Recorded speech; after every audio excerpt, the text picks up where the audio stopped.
Assalamualaikum warahmatullahi wabarakatuh. Kembali lagi di Bincang Santai penuh inspiratif bersama saya di channel Nidam Satria.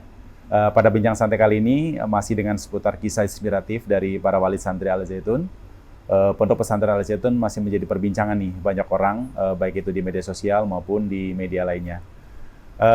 Dalam rangka untuk memberikan informasi yang berimbang terkait dengan isu-isu yang viral saat ini, saya sekarang sudah bersama Ibu Fitri. Beliau ini merupakan salah satu wali santri yang mempercayakan ketiga putra-putrinya untuk belajar dan mondok di pesantren Al Zaitun. Saya yakin bahwa pengalaman dan pandangan beliau akan memberikan inspirasi dan informasi berharga bagi saya. Apa kabar Ibu Fitri? Alhamdulillah. Baik ya. Terima kasih banyak untuk hari ini Ibu sudah meluangkan waktunya untuk ngobrol-ngobrol santai dengan saya, khusus menceritakan pengalaman Ibu selama menjadi wali santri Pondok Pesantren Al Zaitun. Pondok Pesantren merupakan tempat yang kaya akan nilai-nilai keagamaan dan pendidikan, dan peran sebagai wali santri memiliki dampak yang signifikan dalam membimbing dan mendukung perkembangan spiritual dan akademik para santri di lingkungannya. Dan saya akan memulai perbincangan hari ini dengan Ibu Fitri. Beliau akan menceritakan ya bagaimana pengalaman beliau kok bisa gitu menyalakan di Al Zaitun, itu bagaimana sih awal mulanya gitu. Mungkin Ibu bisa sedikit cerita bagaimana Ibu memilih sekolah Al Zaitun menjadi pilihan untuk pendidikan anak-anak Ibu itu. Iya.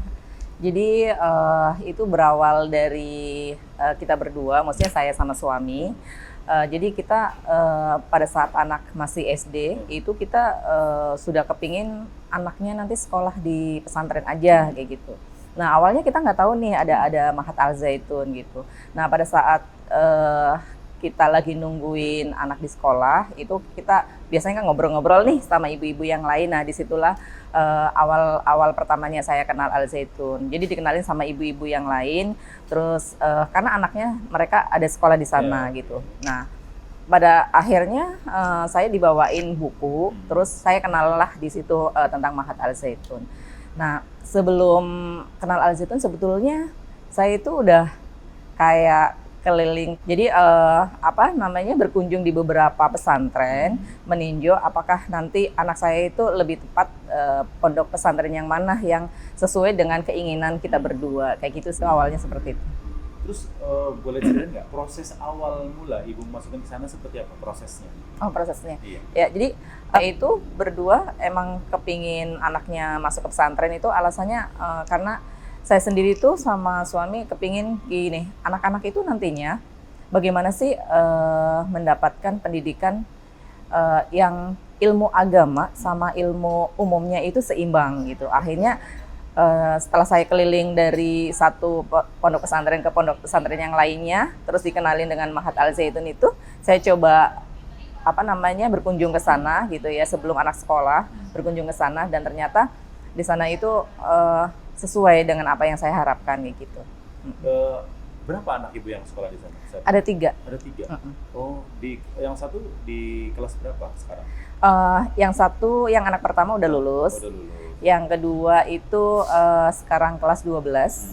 Yang ketiga kelas 10. Tiga-tiganya semua masuk Pondok Pesantren Al Zaitun ya? Sama, semuanya sama. Oke. Bu, mungkin boleh bisa ceritain juga sih, dari pertama kali Ibu mendaftarkan di sana itu, bagaimana Ibu menyampaikan ke si anak tadi untuk pesantren, untuk mondok di pesantren Al Zaitun, yang mungkin lokasinya kan jauh lah ya, di tempat tinggal Ibu, dan tahu bahwa pondok pesantren Al Zaitun itu kan ada boarding school ya, dan anak itu harus tinggal di sana dalam sekian kurun waktu yang mungkin tidak dijenguk oleh orang tuanya. Bagaimana Ibu memahamkan kepada anak Ibu pada saat itu? Oh iya. Jadi sebelum kita menyekolahkan di sana memang kita survei dulu. Kita survei dulu ke sana bareng sama anak-anak. Jadi itu satu tahun lah sebelum mereka masuk gitu. Jadi setidaknya mereka udah tahu oh ini tempat yang nanti mereka akan sekolah di sana gitu. Jadi sebetulnya sekolah di Mahat Al Zaitun itu masuknya itu susah-susah gampang gitu, karena itu sangat ketat aturannya atau sangat ketat syarat-syaratnya gitu. Jadi kita itu anak itu harus hafal 1 juz di juz 30 itu syaratnya. Terus pada saat kita daftar ke sana itu ada berbagai macam seleksi. Tuh, jadi kita masuk ke sana itu seleksinya antara lain anak itu sehat dulu. Itu dicek kesehatan, bahkan sampai cek kesehatannya itu narkoba ya lewat tes urin, terus dicek kesehatan kayak paru-parunya itu sampai ke apa sih? Sampai ronsen ya, sampai ronsen kayak gitu. Terus itu untuk kesehatannya. Terus setelah itu ada pengecekan lagi tentang mereka itu kayak buta warna atau tidak, terus mereka paham tentang kayak psikologi itu lah ya. Jadi mereka ditunjukin ada angka-angka yang kayak samar titik-titik ini, misalnya titik-titik tapi kelihatan di situ ke angka-angka yang lain. Nah itu tuh mereka paham atau tidak sampai sedetail itu. Terus setelah itu baru wawancara. Nah di sini wawancara itu penentuan diterima atau enggaknya. Jadi pada saat anak diwawancara, saya juga ibunya diwawancara gitu. Nah di situ tuh anak akan diwawancara apakah mereka itu sekolah di sini keinginan sendiri atau karena keinginan orang tua. Nah biasanya kalau jawab kan kita terpisah nih wawancaranya antara orang tua sama anak kan terpisah nih wawancaranya. Jadi kalau misalnya anak memang dipaksa sama orang tua pasti kan dia bilang apa adanya tuh. Nah itu nggak akan keterima gitu. Jadi kita nggak bisa yang Dek nanti kamu bilang gini, nggak bisa karena kan kita nggak tahu ya wawancaranya apa itu. Ya terpisah. Jadi 2 kali wawancara, yang satu terpisah, yang satu kita berdua bersama gitu. Jadi pada saat terpisah itu ternyata saat saya ditanya apa Dek gitu. Jadi Ade di sini kenapa sekolah di sini, dia alasannya apa, terus keinginan sendiri atau keinginan orang tua kayak gitu. Nah dari jawaban-jawaban si anak ini akan menentukan nanti diterima atau tidaknya si anak tersebut di Mahat Al Zaitun gitu. Begitu juga dengan orang tuanya. Biasanya orang tuanya dikasih gambaran nanti anak-anak akan tinggal di sini di asrama terus seperti ini. Menurut ibu bagaimana gitu. Jadi dari hasil wawancara itu menentukan anak diterima atau tidak gitu. Jadi nggak segampang misalnya oh ya anak daftar diterima, itu enggak. Jadi tetap harus ada melalui tes tadi ya, seperti kayak hafalan satu juz tadi ya, juz 30 tadi mereka harus hafal. Itu menjadi syarat utama ya untuk masuk sana ya. Oke, dan belum interview lain ya terkait dengan kondisi kesehatan atau apapun ya. Terus pada saat itu berapa ibu biaya yang ibu keluarkan untuk sekolahkan anak di sana itu? Di sana anak itu masuk di kelas berapa pada saat itu, Bu? Semuanya saya masukin di kelas 7 atau kelas kelas 7? 1 SMP. Kelas 1 SMP. Berapa Bu pada saat itu biaya di sana? Kalau di sana itu pakai ukurannya dolar ya. Jadi di sana itu $3.500. Dari anak satu kan kedua ketiga masih sama peraturan? Masih sama. Oh mungkin dengan jumlah nilai tukar dolar yang berbeda aja ya? Betul. Kalau mungkin pada saat anak yang pertama mungkin nilai tukar dolar mungkin baru 13.000 misalkan, kalau sekarang udah 15.000. Oh mungkin seperti itu ya? Iya betul, jadi nilai rupiah memang berbeda pada saat anak pertama, kedua, dan ketiga pada saat bayarnya gitu. Tapi sebetulnya dari Mahat Al Zaitun itu nggak berubah karena mereka itu standarnya dolar. Tapi pada saat anak pertama tadi masuk ternyata dolarnya masih lumayan stabil. Terus yang kedua udah tinggi, yang ketiga lebih tinggi lagi gitu. Ya. Jadi, nah terus untuk biaya sendiri Bu, itu dibayar sekaligus atau bagaimana Bu kalau pengalaman Ibu tuh? Kalau pada awal-awalnya itu kita tuh ada pilihan. Jadi bisa dibayar 1 kali pada saat di awal anak masuk sekolah, atau bisa dibayar setiap 1 semester kayak gitu. Jadi bisa kita pilih gitu. Terus tapi anak yang ketiga ini itu ada pilihan yang ketiga. Kalau dulu anak yang pertama dan kedua belum. Kalau yang ketiga ini ada pilihan bisa dibayarkan setiap bulan. Oh gitu. Jadi dari 3.500 US dollar tadi itu ada beberapa ketentuan ya pembayarannya. Ada opsi ya, ada opsi pembayaran yang memang ada yang sekaligus, ada yang per semester, ada juga yang per 6 bulan. Betul. Nah, selain dari biaya-biaya itu tadi ada biaya apa lagi Bu yang dikeluarkan di sana itu?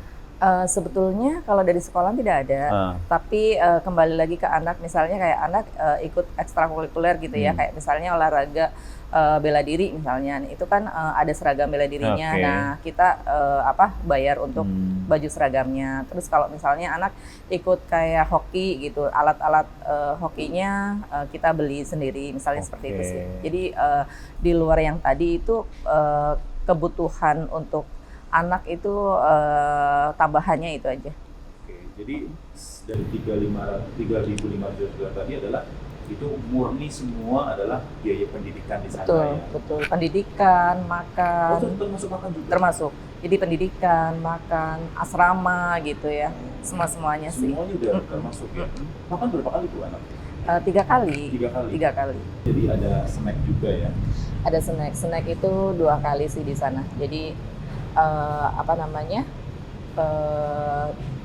di jam istirahat mereka sekolah sama di jam 3-an. Ibu pernah nanya nggak sama anaknya Ibu bahwa menu di makanan di sana tuh seperti apa sih standarnya? Ibu pernah nanya nggak sama anak? Oh iya, jadi kita tuh kan sering komunikasi sama anak gitu kan, sering telepon. Kadang-kadang saya tanya, "Dek, udah makan belum?" gitu. "Oh udah," gitu. "Makan sama apa?" gitu kan. Nah sebetulnya pada saat kita mau masuk sekolah pun wali santri itu udah dikasih tahu sih, udah dikasih tahu nanti makannya itu sehari 3 kali, menunya tuh ini. Oke, lanjut Ibu. Tadi Ibu pernah menanyakan ke anak Ibu bahwa menu makanannya seperti apa di sana. Gimana apa yang dia sampaikan sama Ibu pada saat itu? Ya, jadi pada saat telepon kan biasanya saya nanya nih, "Ade udah makan belum?" gitu. "Oh udah, sama apa Ade?" gitu. "Oh hari ini saya makan sama ikan, sama tahu, sama tempe, sama sayur," kayak gitu. Jadi pada saat dia telepon biasanya saya menanyakan itu. Tapi sebetulnya sebelum kita masuk pun kita tuh sebagai wali santri itu udah dikasih tahu sih sama pihak sekolahan kalau misalnya anak-anak nanti dapat makannya itu sehari 3 kali, snack 2 kali gitu. Kalau sekarang bahkan sampai 3 kali ya. Terus menunya ini gitu. Terus kita juga diliatin menu-menu makan santrinya gitu. Gitu. Jadi sedetail itu ya Bu ya, Ibu pengalaman itu. Iya. Terus, nah setelah Ibu berhasil nih anaknya masuk di sana, apa sih yang bisa Ibu lihat perkembangan anak Ibu dari sisi apa?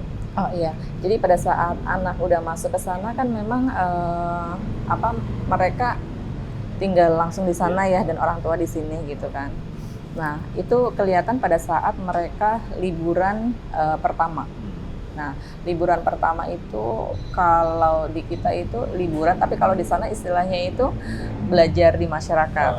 Bagaimana Ibu merasa melihat perubahan dalam diri anak Ibu setelah sekolah di sana? Baik. Jadi itu kelihatan pada saat liburan pertama. Jadi pada saat liburan pertama itu anak itu kelihatan perbedaannya itu di disiplin ya. Jadi mereka disiplinnya itu beda dengan pada saat belum masuk. Ini di liburan pertama. Yeah. Nah itu biasanya kalau sholat subuh kan dibangunin, dibangunin gitu kan.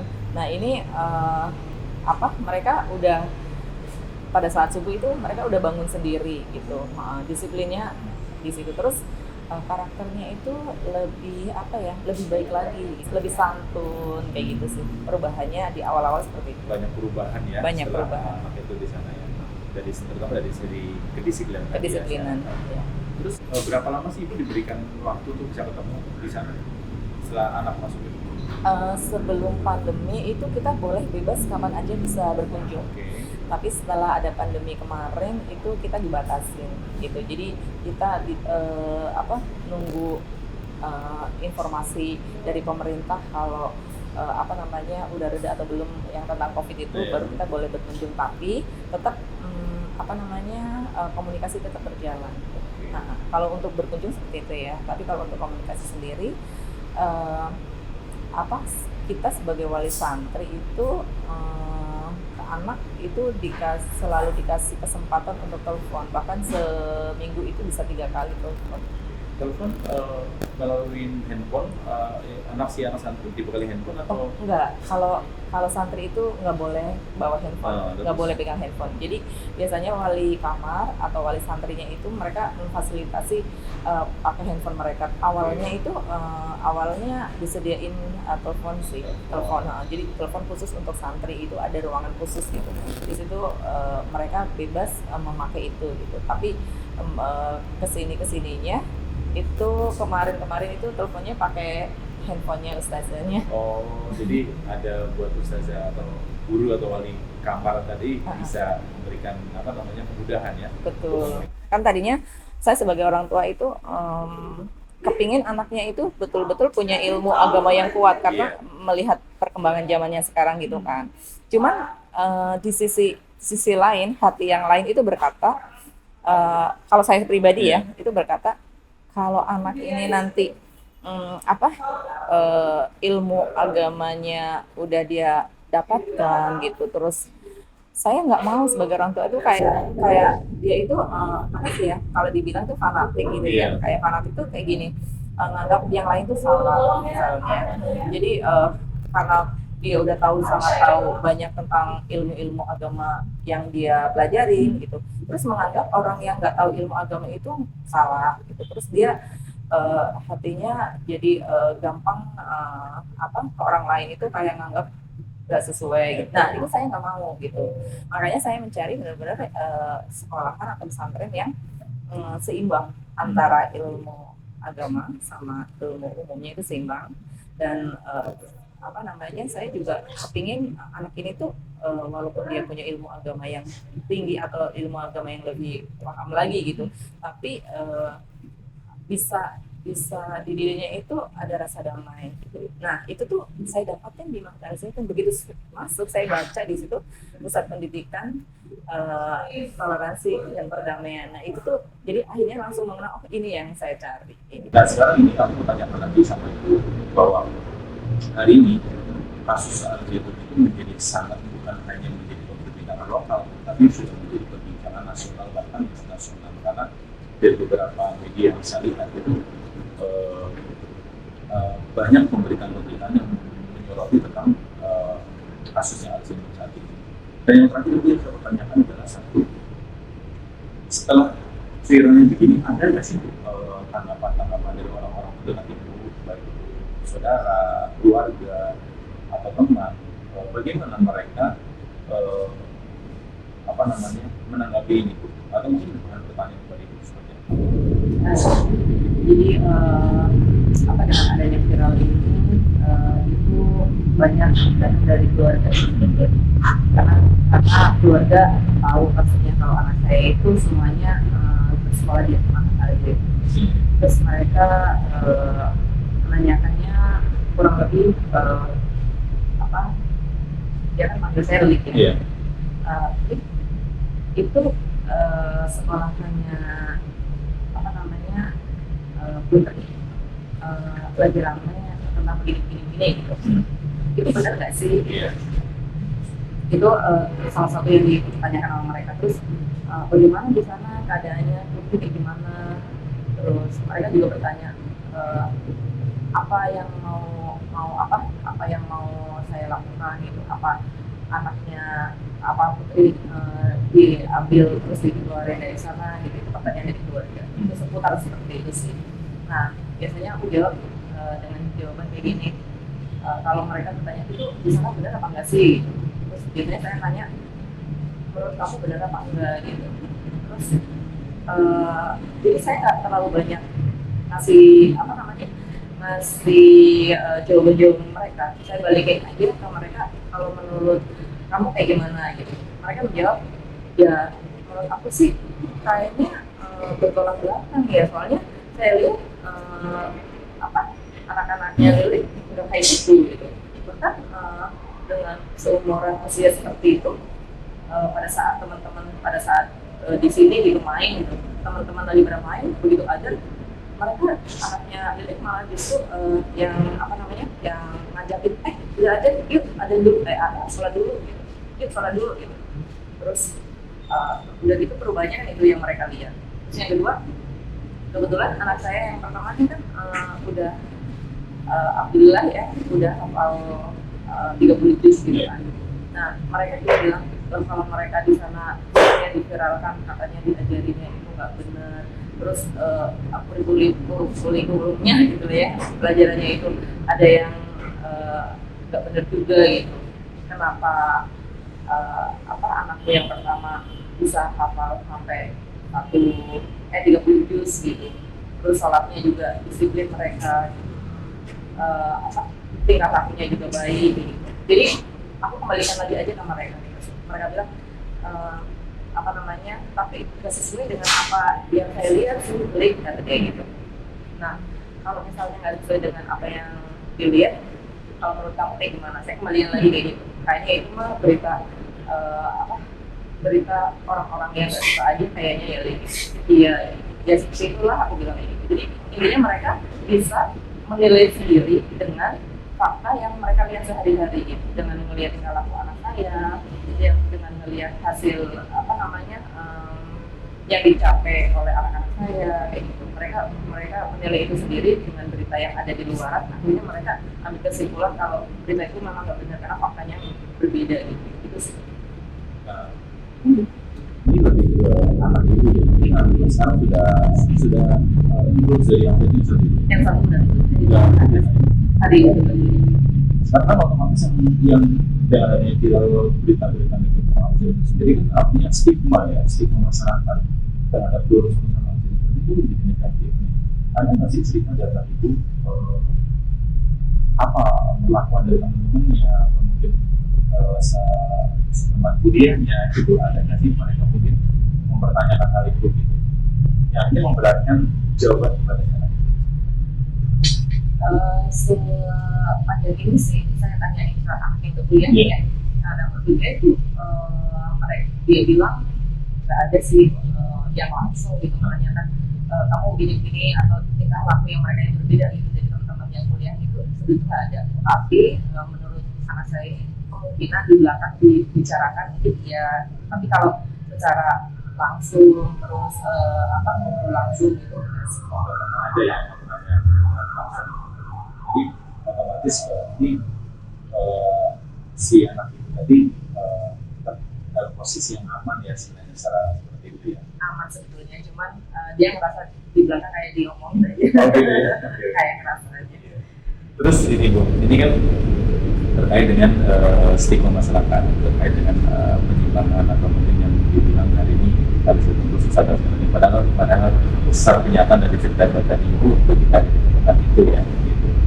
Dan hari ini mungkin ada sosok yang paling sangat berpengaruh di sana, itu sosok seorang pimpinan pondok pesantren, dan Ibu tahu hari ini mengikuti teman-teman kita berita bahwa hari ini beliau sedang dalam proses kasus hukum yang mungkin ada desakan-desakan dari masyarakat tertentu yang melaporkan terjadinya ada indikasi pidana.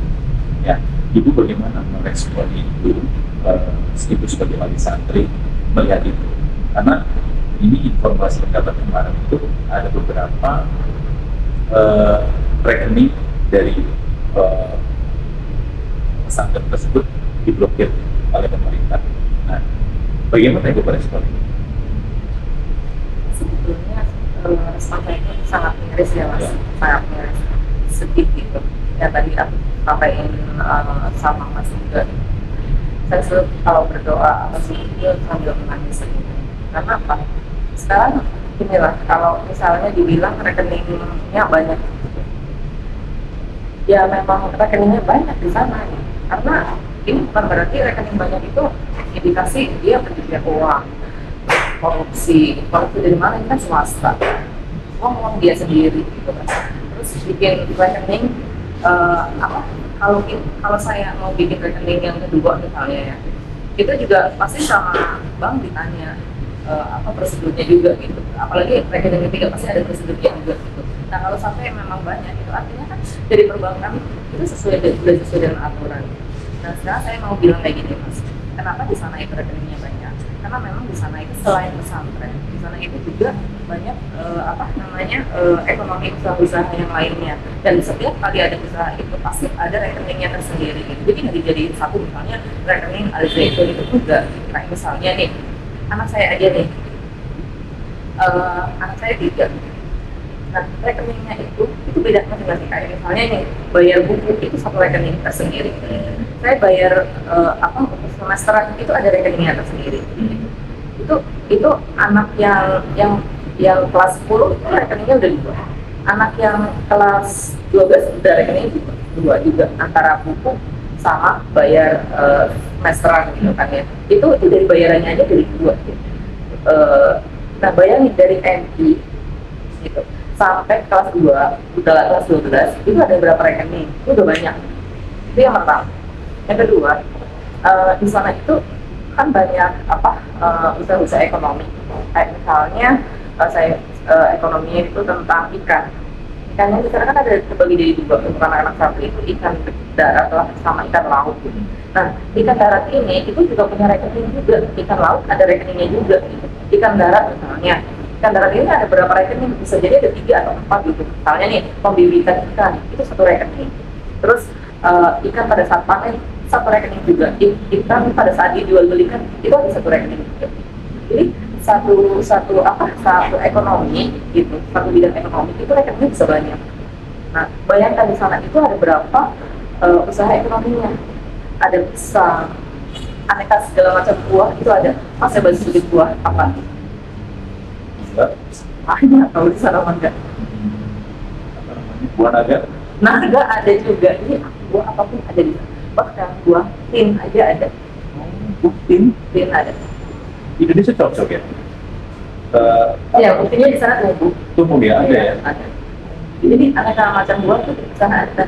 Bayangin aja, itu setiap kali satu usaha itu rekeningnya lebih dari satu. Gitu. Jadi wajar sekali kalau memang sampai ratusan, sampai 300-an gitu. Kenapa harus heran gitu? Harusnya kalau misalnya dia heran, tanyakan dong kenapa bisa banyak. Datangnya ke sumbernya gitu. Jangan begitu banyak, banyak bukan berarti itu begini-begini. Dan itu kan apa ya namanya ya? Menyimpulkan sendiri yang belum tentu kesimpulannya itu benar gitu. Nah sekarang pada masyarakat gitu yang suka menyimpulkan sesuatu yang nggak tahu faktanya gitu. Takutnya apa? Pasti kalian percaya adanya Tuhan gitu. Terus kalau melakukan hal itu menyimpulkan sesuatu tanpa fakta gitu ya. Terus apa pertanggungjawaban nanti ke Tuhan? Itu yang harus masyarakat tahu gitu. Jadi kalau misalnya ada sesuatu yang mungkin gak wajar, yang aneh, yang belum yang belum umum di masyarakat gitu, itu jangan langsung disimpulkan oh ini nggak benar, oh ini salah, oh ini pokoknya hal yang negatif lah. Itu jangan seperti itu, tapi lebih baik ke cari faktanya dulu gitu. Takutnya apa? Kesimpulan yang tadi dianggap sama pribadinya benar ternyata itu salah, dan itu harus dipertanggungjawabkan nanti di akhirat. Itu luar biasa dampaknya. Itu respon Ibu terkait dengan beberapa kasus yang dihadapi oleh pimpinan pemerintahan dan mungkin Ibu melihatnya seperti apa sih Bu, sosok pimpinan pondok pesantren tersebut? Ibu melihatnya sebagai wali santri sosok yang seperti apa? Pimpinan pondok pesantren tersebut? Bagi saya selaku wali santri ya, saya Panji Gumilang itu sosok yang sangat jenius. Beliau itu seorang ulama yang mampu mempraktekkan antara teori dan praktek. Dia berjalan bersamaan, dan itu jarang sekali ditemukan seorang ulama yang antara teori dan bisa dipraktekkan. Yang selalu disampaikan oleh beliau itu adalah rahmatan lil alamin. Nah itu benar-benar dipraktekkan sama beliau. Rahmatan lil alamin artinya ilmu yang didapat kita sebagai manusia berada dimanapun itu harus bermanfaat untuk alam. Alam ini kan banyak, baik itu manusia, pohon dan sebagainya. Jadi kita tuh di sana itu benar-benar kayak kedamaian, sama cinta kasih, sama sesama, sama makhluk, sama semuanya itu mengena gitu. Nggak cuma teori aja, tapi memang benar-benar dipraktekkan gitu. Nah kayak kita sekarang ini nih ya, sebenarnya hati kita siapa sih yang mau dihina, gitu kan? Siapa sih yang mau difitnah gitu? Sebenarnya hati kita tuh sedih, sakit gitu. Tapi lagi-lagi saya itu mengajarkan ke kami itu kejahatan itu harus dibalas dengan kebaikan. Jadi kalau misalnya mereka demo gitu kan ya, apa kita balik demo, kita hanya menyambut mereka kemarin di sana. Jadi kalau ada kejahatan dibalaslah dengan kebaikan. Nggak akan selesai kalau kejahatan dibalik dengan kejahatan lagi itu nggak akan pernah selesai. biarlah yang jahat ini nanti bisa sadar dengan sendirinya dengan kejahatan itu. Jadi kita tetap berkarya dengan hal-hal yang baik gitu, karena apapun itu nanti Allah yang akan menilai. Apa doa dan harapan ibu terkait dengan persoalan yang kali ini sedang pimpinan besar alam? Saya selalu berdoa untuk kesehatan saya tadi bilang. Saya juga selalu berdoa untuk semuanya berjalan dengan baik, yang benar, cepat terungkap, semuanya melihat dengan hati yang bersih, melihat dengan jiwa yang ikhlas. Saya selalu berdoa seperti itu sih, untuk masalah ini biar cepat berlalu atau cepat selesai dengan baik gitu. Karena Syekh Panji Gumilang ini menurut saya orang yang sangat ikhlas. Beliau itu jiwanya berjiwa besar gitu ya, wawasannya sangat luas gitu. Pikirannya atau karya-karyanya itu melampaui batas, terus cinta kasihnya begitu tinggi gitu. Walaupun di fitnah, itu dulu ini dan itu gitu, beliau itu tidak pernah membalas dengan tuduhan juga gitu. Tidak pernah membalas dengan fitnah lagi juga gitu. Jadi untuk masyarakat di Indonesia gitu, saya yakin masih banyak masyarakat di Indonesia yang berhati bersih gitu kan, berjiwa ikhlas gitu. Jadi saya yakin ini semuanya akan berjalan dengan baik, dan semoga pemerintah juga melihat hal ini dengan jiwa yang bersih, hati yang ikhlas begitu, biar kelihatan kalau memang itu benar ya, katakan benar sehingga masalah ini cepat selesai. Terus dari kasus yang sekarang ini, ada nggak sih Bu yang mungkin dapat laporan dari anak atau aduan dari anak bahwa semenjak ada proses hukum yang dilakukan, yang sedang dilakukan oleh pimpinan perusahaan itu, ada nggak sih mungkin keterkendalaan di pesantren sana terkait dengan pembelajaran? Ada nggak Ibu mendengar itu dan apa? Sebelumnya saya terkendala masalah ini ya Mas. Saya tinggal di Tangerang, pondok pesantrennya ada di Tangerang ya. Dulu waktu belum diblokir untuk rekening, kita tuh bisa membayar tagihan atau bayaran sekolah itu tinggal transfer aja. Iya. Tapi sekarang itu kita harus antar ke sana. Apalagi saya bekerja ya, jadi saya butuh waktu, biaya lagi juga dalam perjalanan ke sana. Itu terkendala di sini yang pertama. Yang kedua, biasanya kita untuk anak jajan itu kan mereka punya tabungan. Iya. Mereka punya tabungan masing-masing yang bisa dipakai oleh mereka untuk jajan.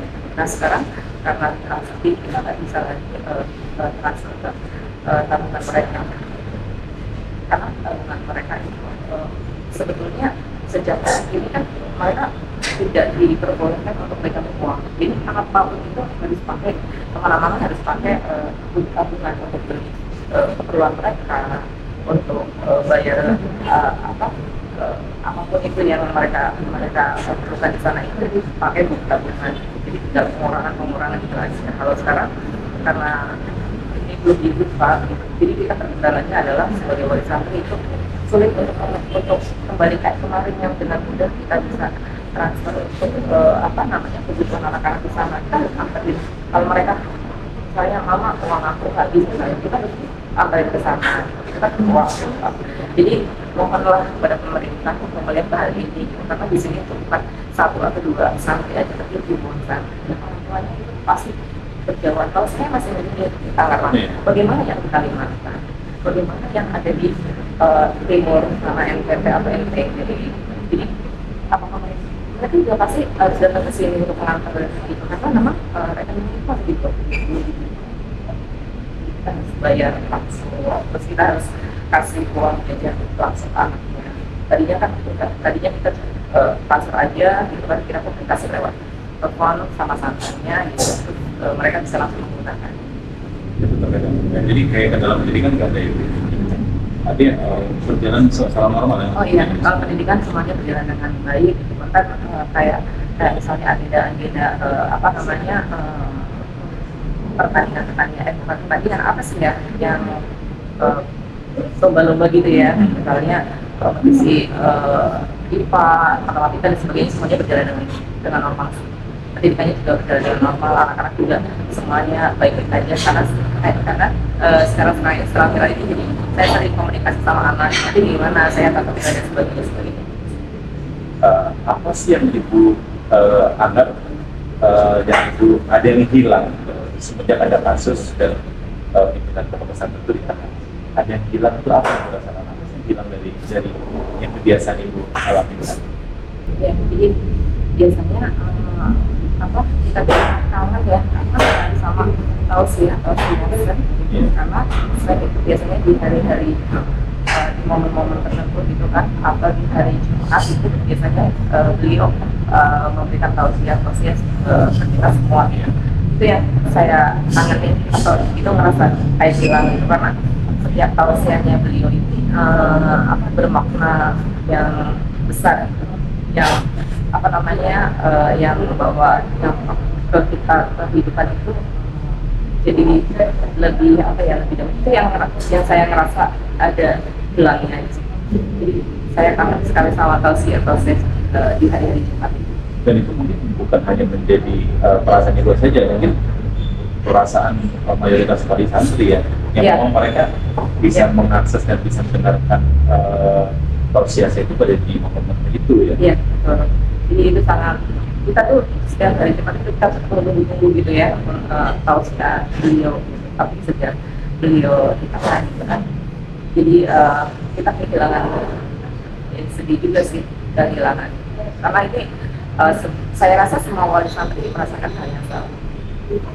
Apa sih terakhir ya pesan ibu kepada orang-orang di luar sana yang mungkin masih berpandangan negatif gitu kan dengan habis itu, dan terus buat pemerintah apa pesan khusus dari wali santri? Ya, jadi pesan saya untuk masyarakat umum lebih bijak lagi dalam melihat berita-berita yang ada di media sosial. Jadi ibaratnya kalau saya bisa ibaratkan ya untuk saat ini apa yang saya sampaikan di ranah pendidikan di Mahfud Al-Zaitun yang akhirnya jadi viral dan sebagainya. Kalau menurut saya seperti ini sih. Mungkin ini bisa buat gambaran masyarakat secara luas. Jadi saya mengatakan kalau ini ibaratannya, saya mengatakan kalau buah semangka itu warnanya merah, tapi di masyarakat Indonesia itu dari dulu itu udah tahu kalau buah semangka itu warnanya hijau, dan semua itu mempelajari tentang buah semangka ini, ukurannya, cara nanamnya, terus warnanya, berapa lama ditanam, itu semua dipelajari di masyarakat Indonesia gitu. Terus dan masyarakat itu udah sangat tahu, udah sangat paham kalau buah semangka itu warnanya hijau. Tapi ini tiba-tiba Panji Gumilang bilang kalau semangka itu warnanya merah. Akhirnya itu yang menyebabkan viral. Kok bisa dibilang buah semangka itu merah? Nah, selagi masyarakat lagi bilang buah semangka kaget karena warnanya merah, disampaikan oleh Syekh Panji Gumilang bilang lagi kalau buah semangka itu bijinya kecil-kecil seperti kerikil. Nah, masyarakat tambah kaget, dan kagetnya ini mereka ada yang respon baik, ada yang respon nggak baik. Yang respon baik adalah mereka langsung pelajari, benarkah ini semangka warnanya merah dan bijinya kecil. Tapi kalau yang nggak baik, oh ini sesat. Kalau itu yang tangkapnya dia negatif, oh ini sesat. Buah semangka itu di mana-mana bentuknya besar. Bagaimana bijinya kecil? Orang buah mangga ada yang kecil, bijinya besar. Ini yang semangka, kenapa bijinya kecil? Terus oh ini pasti sesat, ini nggak baik. Dia mengajarkan ke santri-santrinya hal yang nggak baik. Tapi sadarlah, pada saat nanti apa namanya kita ilmunya udah sampai seperti saya gitu, kita tahu karena saya itu sehari itu membaca 4 jam. Mereka udah beliau itu sudah membuka keilmuan itu dari segala macam sumber gitu. Yang akhirnya apa yang dia sampaikan yang kemarin viral itu yang saya ibaratkan sebagai semangka itu kan. Pada saat nanti masyarakat udah paham, oh ternyata memang betul semangka itu setelah dibuka warnanya merah. Oh ya ternyata betul semangka itu bijinya kecil. Itu suatu saat nanti orang-orang yang saat ini mungkin apa namanya negatif nangkepnya akan sadar di situ. Dan saya nggak tahu waktunya itu kapan masyarakat itu bisa sampai ilmunya ke arah sana. Untuk apa yang saya gambarkan saat ini itu untuk pesan untuk masyarakat. Jadi bijaklah dalam mengambil sikap atau merangkum suatu masalah kalau masalah itu ada sesuatu yang berbeda dari kita. Terus kalau untuk pemerintah, saya berharap dengan hal ini lebih melihat dengan hati yang bersih, dengan jiwa yang ikhlas. Demikian perbincangan saya dengan Ibu Fitri. Dia adalah wali santri dari Bukit ini yang memang sekolah di Mahatang sebetulnya.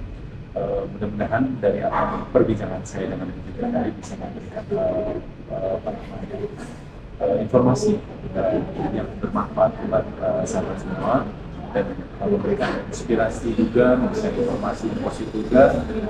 Sekali lagi bahwa pesan bahwa berbicaralah kita dalam setiap kita mendapat informasi dan cobalah kita bertabayun atau kita itu menanyakan kepada sumbernya sehingga kita nanti mendapatkan suatu pencerahan yang positif dan baik juga untuk kita. Sekian, saya Ridwan Abdul Rahman. Wassalamualaikum.